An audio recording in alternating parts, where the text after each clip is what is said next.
morning, ma'am. My name is Wendy from the Prep 2A. Together with Ma'am Stephanie po. Meron po kami sa first set of plans ka na itagot lang naman po about special education. So, first question po kay ma'am is, why you pursue special education? So, honestly, hindi ko naman talaga pinili yung course na kasi kami nung first batch. For me kasi, ang first choice ko is BPED. So, hindi lang nakakuha ng slot and yung nag-asa ko ng available slot yung binigay namin is BSNet. So, tinake ko na rin kasi teaching pa rin naman siya. So, nasabi niyo nga po kung na hindi niyo what are the challenges po na that you encounter in taking this course po? Yung challenges na is firstly yung wala akong enough knowledge about the special need education. So, medyo nahihirapan ako i-accept about sa akin yung mga pinag-aaralan.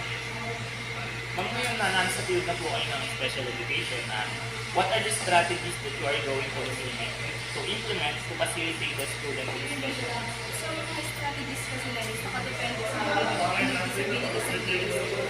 So, base din lang yung mga strategies na i-implement natin sa kanila sa mga community, sa weakness, and strengths.